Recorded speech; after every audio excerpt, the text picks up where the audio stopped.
Good morning guys. आज हम लोग पढ़ने वाले हैं 14 अगस्त के करंट अफेयर। उससे पहले हम लोग कल के क्वेश्चन का रिवीजन करते हैं। तो पहला क्वेश्चन हमारा एक सबमरीन केबल कनेक्टिविटी परियोजना से है, जिसको कहाँ पे शुरू किया गया है? अंडमान और निकोबार द्वीप समूह में शुरू किया गया है। ठीक है, याद रखिएगा। फिर हमारा कि इंदिरा वन मितान योजना कहाँ पे शुरू किया गया है? तो छत्तीसगढ़ में शुरू किया गया है। ठीक।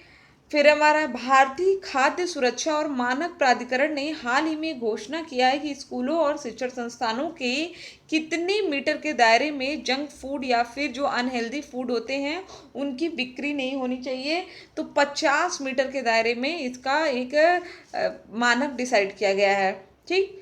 फिर हमारा केंद्रीय पर्यावरण मंत्री प्रकाश जावड़ेकर ने मानव हाथी संघर्ष पर राष्ट्रीय पोर्टल लॉन्च किया है। इसका नाम क्या है? इसका नाम सुरक्ष है। इसमें मानवों और हाथियों के बीच जो संघर्ष होता है उसको कम करने का प्रयास किया जाएगा।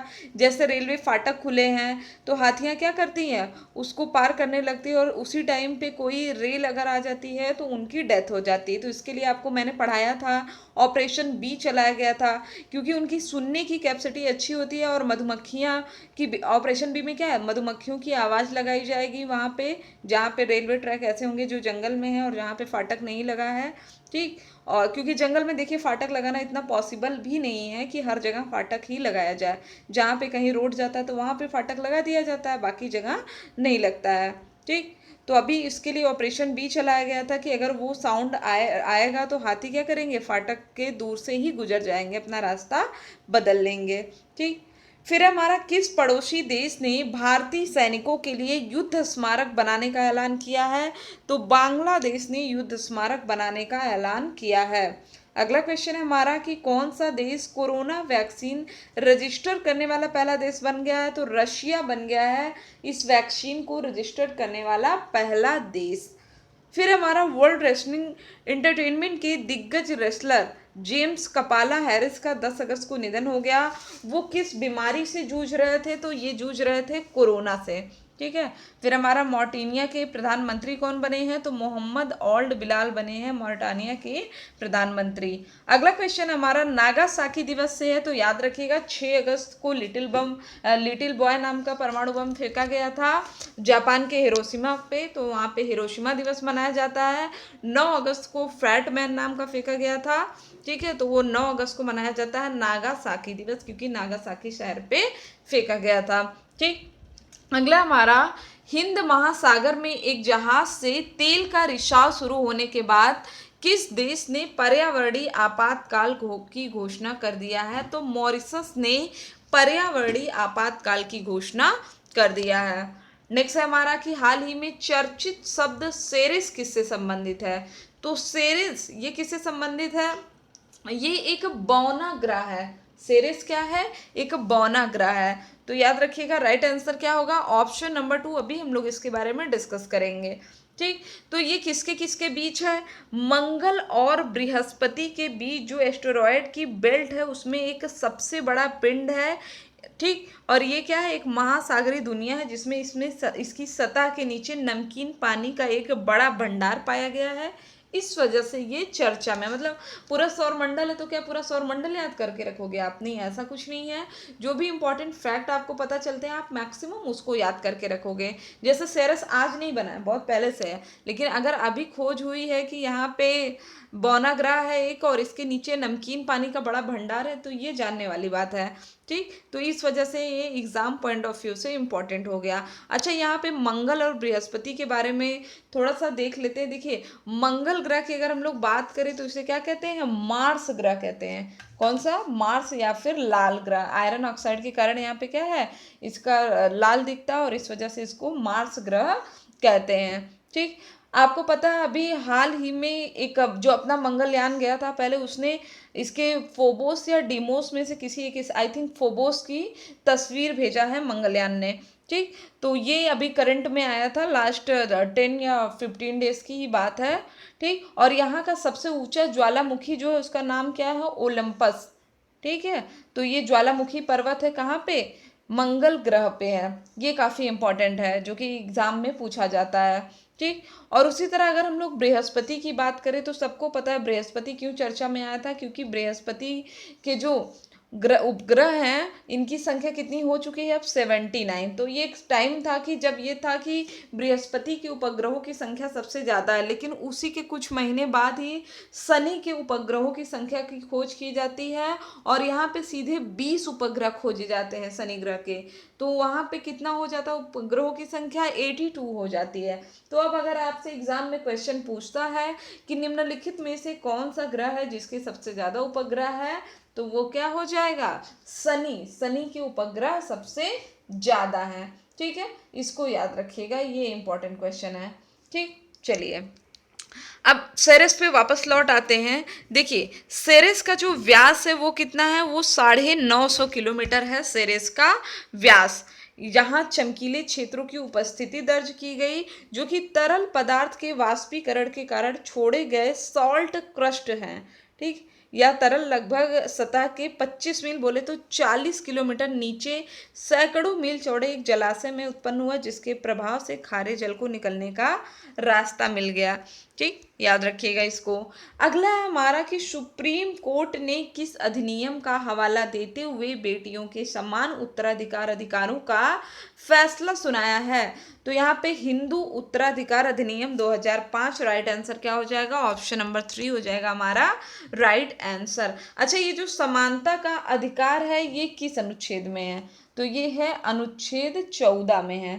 ठीक, समानता का अधिकार किसमें, अनुच्छेद 14 में। और अभी सुप्रीम कोर्ट ने कहा है कि बेटियों को समानता के अधिकार से वंचित नहीं किया जा सकता, उनके पास संयुक्त हिंदू परिवार की संपत्ति में समान रूप से अधिकार होंगे, भले ही पिता इस अधिनियम से पहले मर गए हों। जो हिंदू उत्तराधिकार अधिनियम है इसमें संशोधन होने से पहले ही भी मर गए हों तो भी ये क्या रहेगा, अधिकार रहेगा। अगला हमारा, हाल ही में किस राज्य की सरकार ने गुजरात सहाय योजना शुरू किया। देखिए गुजरात सरकार की योजनाओं की अगर हम लोग बात करें तो अभी यहाँ पे जो डेयरी बोर्ड है उसने क्या किया था, एक हनी टेस्टिंग लेबोरेटरी का उद्घाटन किया था। ठीक, इसके अलावा गुजरात के अहमदाबाद में है गुजरात में है विश्व की सबसे ऊंची प्रतिमा 182 मीटर सरदार वल्लभ भाई पटेल की स्टैचू ऑफ यूनिटी है। ठीक, दूसरा क्या है, गुजरात के अहमदाबाद में विश्व का सबसे बड़ा स्टेडियम है।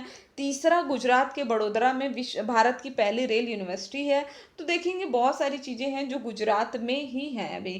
ठीक, तो ये इम्पोर्टेंट है। और अगर योजनाओं की बात बताए तो अभी एक बार चर्चा में आया था किस कारण, कि परमाणु संयंत्र वह कौन सा है जो जिसकी स्वदेश निर्मित तीसरी इकाई सामान्य परिचालन स्थिति में आ गई है। तो गुजरात का जो काकरा पार परमाणु ऊर्जा परियोजना है ये एकदम नॉर्मल में आ गया और इस वजह से ये चर्चा में आया था। ठीक, याद रखिएगा इसको। चलिए अब देख लेते हैं इस योजना के बारे में, गुजरात सहाय योजना। तो 10 अगस्त को इसको लॉन्च किया गया है वहाँ के मुख्यमंत्री विजय रूपाणी के द्वारा। गुजरात के सीएम कौन है, विजय रूपाणी। किसके लिए, तो वर्तमान समय में जो प्रधानमंत्री फसल बीमा योजना चल रही है उसी की जगह लेने के लिए इसको लॉन्च किया गया है। मंजूरी मिलने पर राज्य सरकार को 4500 करोड़ रुपए का भुगतान करना होगा। इस योजना के तहत एक किसान को अधिकतम 4 हेक्टेयर भूमि का मुआवजा मिल सकता है। ठीक, याद रखिएगा। अगला हमारा, अमेरिकी चुनाव में भारतीय मूल की किस महिला को उपराष्ट्रपति पद का उम्मीदवार नामित किया गया। अभी तो ये कमला हैरिस हैं, इनको नामित किया गया है। ठीक है, तो अमेरिकी राष्ट्रपति चुनाव में डेमोक्रेटिक पार्टी के उम्मीदवार जो कि बाइडेन ने भारतीय मूल की सेनेटर कमला हैरिस को उपराष्ट्रपति पद का उम्मीदवार नामित किया है। और ये पहली बार होगा जब एक अश्वेत भारतीय अमेरिकी महिला उपराष्ट्रपति पद के उम्मीदवार की दौड़ में शामिल होंगी। डेमोक्रेटिक पार्टी की सदस्य 55 वर्षीय हैं कमला हैरिस। इन्होंने अपने एक अमेरिकी राजनेता और एक वकील जो कि वर्ष 2017 से अमेरिका के कैलिफोर्निया से सेनेटर के रूप में सेवा कर रही हैं। ठीक, इनका जन्म कब हुआ था, तो 20 अक्टूबर 1964 को कैलिफोर्निया के ऑकलैंड शहर में हुआ था। माँ इनकी भारतीय मूल की थी, पिता जमैका से थे। ठीक, 2010 से 14 के बीच इन्होंने कैलिफोर्निया के अटॉर्नी जनरल के रूप में कार्य किया और बहुत ही ज़्यादा प्रसिद्ध हुई। फिर 2016 में ये सीनेट का चुनाव लड़ी और जीत हासिल हो गया। 2019 में राष्ट्रपति के चुनाव में शामिल होने वाली थी, लेकिन व्यक्तिगत कारणों का हवाला देते हुए इन्होंने उम्मीदवारी का जो अपना था उसको नॉमिनेशन को वापस ले लिया। अगला है हमारा, फॉर्च्यून ग्लोबल 500 सूची में किस भारतीय संगठन ने दुनिया की शीर्ष 100 कंपनियों की सूची में प्रवेश किया? तो रिलायंस इंडस्ट्रीज ने प्रवेश किया है। ठीक, यहाँ पे 10 स्थान आगे निकल गया और दुनिया के टॉप 100 कंपनियों में प्रवेश ले लिया इसने। वैश्विक स्तर पे अगर हम लोग बात करें तो 96वें नंबर पे है रिलायंस कंपनी, और आईओसी है 191 नंबर पे, oil and natural gas corporation है 190वें स्थान पे, जबकि एसबीआई है 221वें स्थान पे।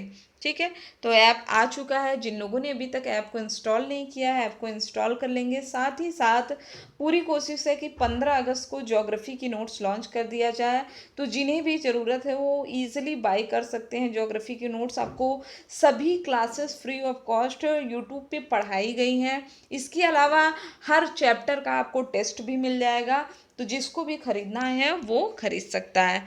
ठीक है, चलिए देखते हैं हमारा, किस ई कॉमर्स प्लेटफॉर्म ने इतना आसान है नामक एक विक्रेता अभियान शुरू किया है? तो अमेजोन ने इसको शुरू किया है। अच्छा, ऑनलाइन ही एक कंपनी है फ्लिपकार्ट, अभी इसने उत्तर प्रदेश के साथ साझेदारी किया ओडीओपी स्कीम को लेकर के। ठीक है, और यहाँ पे ये जो इतना आसान है अभियान है, ये विक्रेताओं से संवाद करना चाहता है अमेजोन। ठीक, तो इसके लिए इसको शुरू किया इसने। अगला हमारा, फोर्ब्स की दुनिया में सर्वाधिक कमाई करने वाले टॉप 10 अभिनेताओं की सूची में कौन से इकलौते भारतीय शामिल हुए हैं? तो अक्षय कुमार शामिल हुए हैं।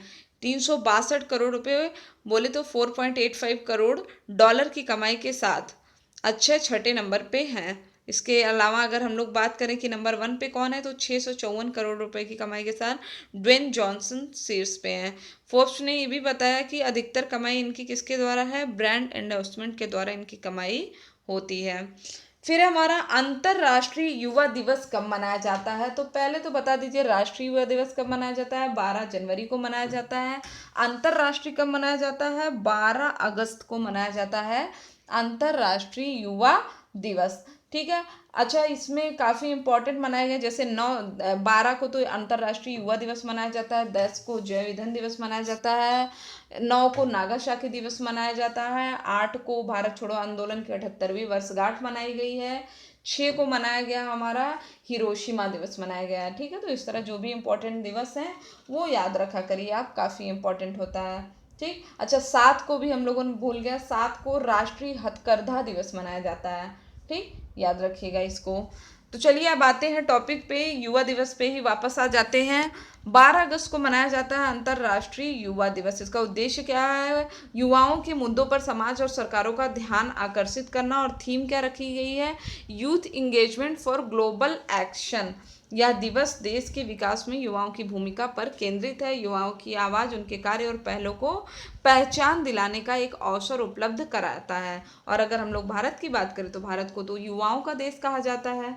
ठीक, फिर हमारा, विश्व अंगदान दिवस कब मनाया जाता है? तो 13 अगस्त को मनाया जाता है विश्व अंगदान दिवस। इसका उद्देश्य है अंगदान के बारे में जागरूकता फैलाना। भारत में प्रतिवर्ष हजारों लोगों की मृत्यु ऑर्गन फेलियर के कारण होती है। अगर कोई भी व्यक्ति है जो समय पर ऑर्गन डोनेट कर दे तो एक व्यक्ति की जान बच सकती है। और यहाँ पे विभिन्न अंगों जैसे गुर्दा हो गया, फेफड़ा हो गया, हृदय हो गया, नेत्र, यकृत, अग्नाशय, कॉर्निया, छोटी आंत, त्वचा ऊतक, हड्डी के ऊतक इत्यादि का दान व्यक्ति कर सकता है। ठीक, अगर हम लोग भारत की बात करें तो 5 लाख लोग से अधिक लोग हैं जिन्हें विभिन्न अंगों की आवश्यकता है। और भारत में अंगदान के लिए काफ़ी संतुलित प्रोग्राम है, लेकिन मृत्यु के बाद भारत में अंगदान की दर को अगर देखा जाए तो बहुत कम है। मानव अंग व्यापार को रोकने तथा मृत्यु के बाद अंगदान को बढ़ावा देने के लिए भारत सरकार ने मानव अंग प्रत्यारोपण अधिनियम 1994 पारित किया। 2011 में इस अधिनियम में संशोधन किया गया था। ठीक, और अगर हम लोग विश्व के संदर्भ में देखें तो भारत तो बहुत लो है अंगदान। अगर 10 लाख लोगों की बात करें, उतनी आबादी पर केवल 0.16 लोग अंगदान करते हैं, जबकि प्रति 10 लाख लोगों पर स्पेन में 36 लोग अंगदान करते हैं, क्रोएशिया में 35 लोग, अमेरिका में 27 लोग। चलो अच्छा, भारत का भी एक स्टेट वाइज रिपोर्ट देख लेते हैं। 2018 में महाराष्ट्र में 132, तमिलनाडु में 137, तेलंगाना में 167, आंध्र प्रदेश में 45 और इसके अलावा चंडीगढ़ में केवल 35 अंगदान हुए। तमिलनाडु ने बीते हुए कुछ समय में इस क्षेत्र में बेहतर काम किया है और प्रत्येक वर्ष लगभग 80,000 कॉर्निया अंगदान होता है। ठीक। अगला है हमारा कि भारत के प्रसिद्ध उर्दू शायर और गीतकार राहत इंदौरी का निधन कब हुआ है। तो इनका निधन कब हुआ है? इनका निधन हुआ है 11 अगस्त को। बहुत ही ज़्यादा फेमस थे और कहाँ के हैं? मध्य प्रदेश के इंदौर शहर के हैं। ठीक है। स्वच्छता सर्वेक्षण की बात करें तो इंदौर कई बार आ चुका है सबसे स्वच्छ शहरों में।